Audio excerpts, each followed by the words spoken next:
We are here in Washington, D.C. at CPAC 2009 at the Omni Shoreham Hotel. I am lucky enough to be joined by Greg Raymer. Fossilman, how are you, sir? Well, thank you very much for that kind introduction. Glad to be here. Big fan of yours, big poker guy. We play poker during the show a lot. So Excellent. Excellent. Now, you were the 2004 WSOP champ. Correct, yep. Now, you came after Chris Moneymaker, who won this in 2003. He started this whole boom, and then you were the first person to succeed him after that. What was that like? Well, it was awesome, of course. I mean, you know, you win the world championship in Tiddlywinks. You're obviously over the hill and over the moon, and I doubt that world championship comes with a $5 million payday. So I was in a pretty good mood that day. I bet it was. And ESPN plays it over and over again. So you're probably one of the most well-known people on this show floor. I might be the most recognizable to the general public. I'm sure amongst the people who are here, there's a lot of, you know, the important conservative politicians that are more recognized, more well-known. But if we go walking out in a shopping mall, you know, half an hour from here, I probably get noticed a little more. We'll take you down the street to the ESPN Cafe. Now, you're here with the Poker Players Alliance. Now, why are you here at the Conservative Political Action Conference? What's the mesh here? Well, I mean, really, what the Poker Players Alliance is all about is a conservative political issue. From our point of view, you know, poker is not a crime. It's not a game that the government should be preventing adults from playing.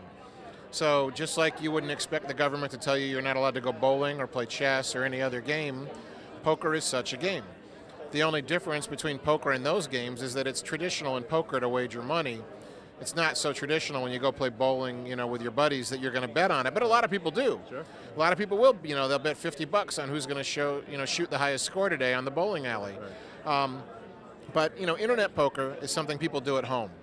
You know, it's a private matter, and if you're an adult, then you're not hurting anyone else when you play online poker. When adults get together and play a home game, again, you're at home. This is your home. The government shouldn't be in your home unless they are there to protect children or to protect you from someone else. So when the robber breaks in, the government's supposed to step in and help you. If children are being harmed, then the government can even come into your home and stop that harm from happening to the child. But when you are, you know, an adult, you are someone, you know, who is competent, the age of majority, the government shouldn't be telling you what to do unless you're hurting someone else. Now, for full disclosure, I am actually a paid member of PPA. I'm a big Excellent. Actually, when you say poker's not a crime, I was actually arrested in a home game. Unfortunately, it was raked, so it was my fault. But I was taken in, and it was quite an interesting scenario. But yes, poker is not a crime. Well, and you know, in many states, even if there'd been no rake, there'd been no house, no casino as such running the game, you would still be considered to have broken the law in some states. Now let's talk about a recent ruling in South Carolina that the judge ruled that it was a game of skill. Yes. And that's going to open up a lot of avenues.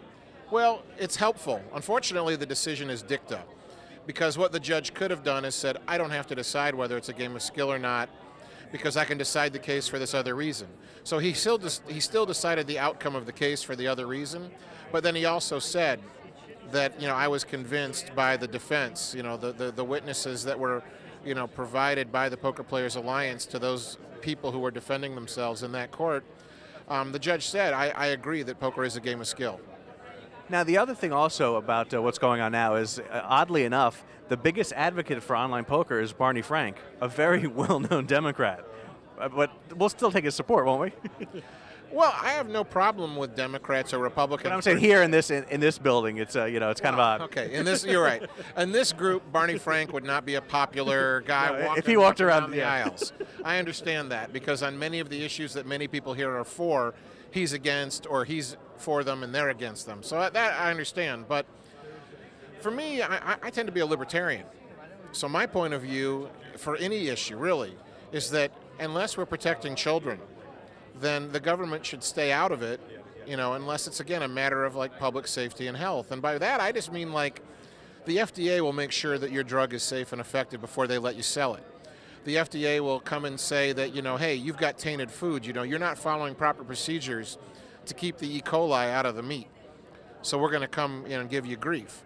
But that's what the government really should be doing with online poker, is we should be licensing and regulating it to make sure that it's being done in a way that's not harmful to the consumer, to the adult in the public who is using that service. But they shouldn't be saying, you just can't do it because we think it's immoral. Let me also ask you too, as a libertarian, and we're NRA News, so I have to ask you, your take on the Second Amendment.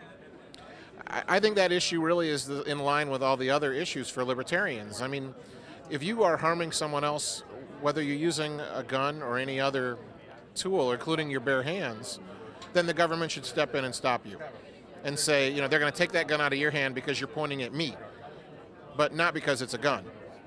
And so it's the same issue. If you're not hurting anyone else, then that's a private issue for you. When you start hurting someone else, then they have to step in and arrest you and try you for your crime. But just because you own it, that doesn't make it a crime. Are you always preparing? There's, the next World Series is coming up in the summer. Are you always training? Well, I'm always training, but that's because, as far as I'm concerned, if you're not getting better, you're getting worse. So I always have to be trying to improve. Plus, I mean, when I won in 2004, the average skill level of the competitor in the World Series was a lot lower then than it is today. We have a lot more, especially these young guys, because to play online poker, you only have to be 18. And to play in the casinos, you have to be 21. So it used to be when you saw someone young, and by young, like back before 2003 or 4, young meant anyone under 40. If you saw someone young, they usually weren't a very good poker player because they had not had the experience to become talented. Now, they can be 18, start playing online poker. They learn how to multi-table, playing 10, 20, 40 tables at a time. Hey, we've seen some of these huge monitors they have that they chop it up, and they're playing multiple hands. It's amazing. I don't know how they do it. Well, you get a kid, he turns 21, he comes to play with me at the World Series this year in the main event, and it turns out that he's played more hands of poker than me and Doyle Brunson and Johnny Chan put together. It is scary. Greg Raymer, joinppa.org is the website, correct? That is at joinppa.org. You can also go to pokerplayersalliance.org, but this is usually easier to memorize. We already have over 1 million members in the U.S., and we would love to get 1 million more. So we encourage everyone, who's watching this to check out our website.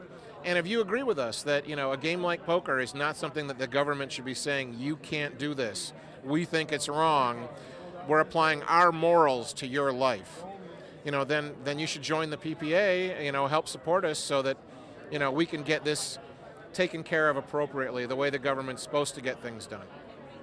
Fossilman, Greg Raymer, it's a pleasure to meet you, sir. Good luck in your next tournament. Thank you so much. I'll see you. I'll be going to the NBC Heads Up next week. Hopefully I can beat out 63 other world-class players and win another $500,000. Awesome. Good luck. Thanks.